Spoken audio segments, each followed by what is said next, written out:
saya Pratama Manihuru. Saya sekarang selaku guru bimbingan konseling di salah satu sekolah negeri yang ada di Jakarta. Untuk pertanyaan yang pertama, apa sih persiapan yang harus dilakukan untuk masuk perguruan tinggi dari jalur SNBP dan SNBT? Jadi persiapan siswa yang harus dilakukan yang pertama adalah dia mengenal minatnya terlebih dahulu. Ketika dia sudah mengenal minatnya, dia bisa menentukan pilihan di program studi yang akan diambil di perguruan tinggi, baik lewat jalur SNBP maupun SNBT. SNBP, SNBT ini kan karakteristiknya berbeda. SNBP itu dia menggunakan nilai raport dari semester 1 sampai 5 dan siswa tersebut harus masuk ke dalam kategori eligible baru dia bisa ikut serta dalam seleksi ini. Ya, kalau SNBT itu diadakan setelah jalur SNBP. Anak yang tidak masuk eligible pun bisa melakukannya. Begitu persiapan yang harus dilakukan, yang pasti sudah siap dalam menguasai materi ataupun soal-soal di SNBT, seperti itu Kak. Menurut Pak Pratama, untuk skor UTBK, skor amannya itu di angka berapa sih Pak? Oke, begini. Kalau skor UTBK itu kan sangat tergantung ya dari siswa yang tes. Siswa siap, siswa persiapannya oke, dia punya target sendiri.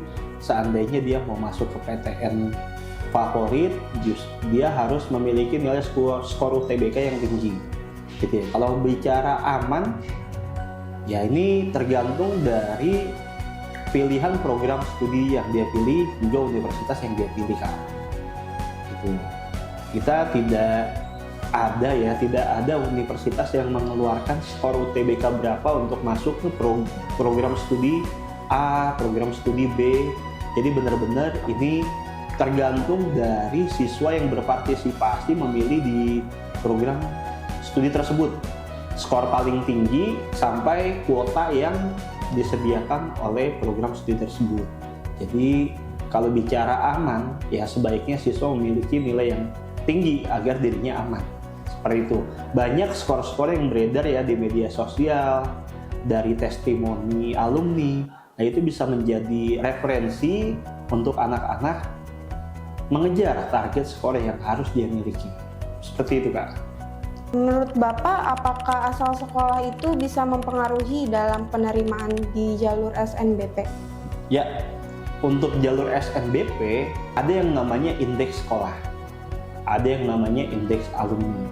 Nah, ini menjadi salah satu pertimbangan perguruan tinggi untuk menerima mahasiswa. Selain dari skor dan eligible yang siswa ini miliki, juga prestasi sertifikat yang siswa-siswa raih.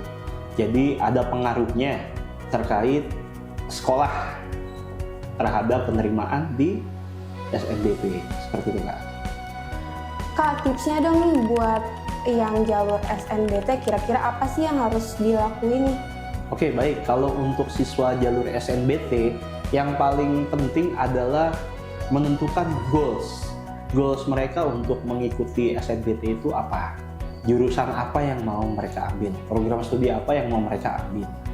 Nah, mereka bisa menentukan melihat dari testimoni-testimoni alumni maupun dari data-data yang didapat dari media sosial gitu ya, terkait skor-skor yang diperoleh, itu bisa menjadi referensi untuk dia semangat belajar.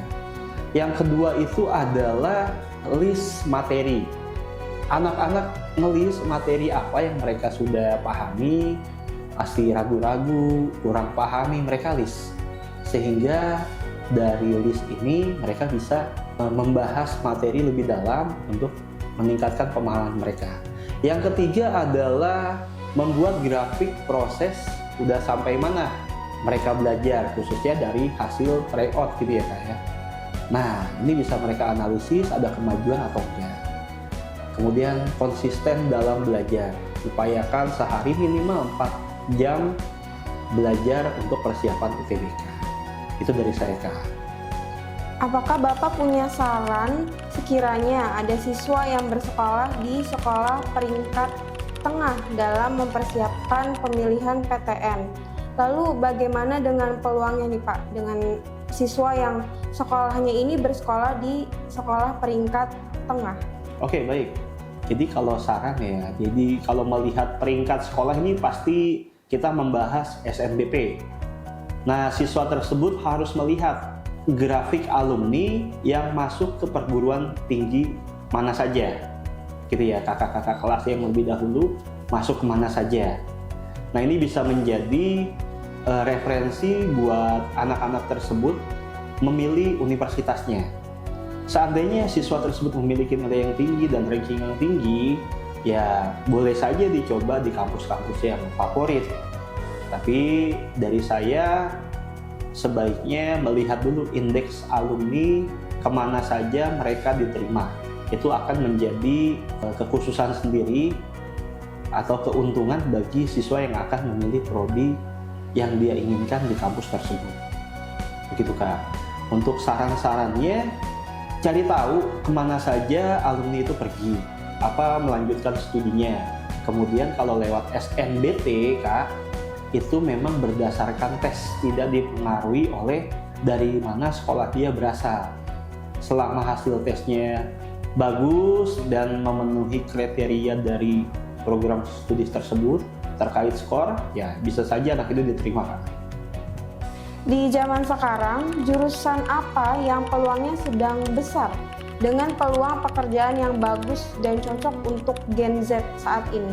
Oke, kalau ini kan pribadi sekali ya, jadi pendapat saya pribadi untuk anak Gen Z yang saya temukan di sekolah ya, lebih banyak ke digital seperti data science, kemudian IT, ini perkembangannya juga pesat dan ini menjadi favorit di kalangan mereka.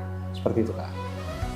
Oke, buat adik-adik pejuang perguruan tinggi negeri di tahun 2025, semangat terus, berjuang terus, pasti bisa, Tuhan pasti kasih jalan. Apa yang udah kalian lakukan akan kamu dapat hasilnya di akhir nanti. Tetap berjuang, tetap semangat, salam sukses, sampai jumpa.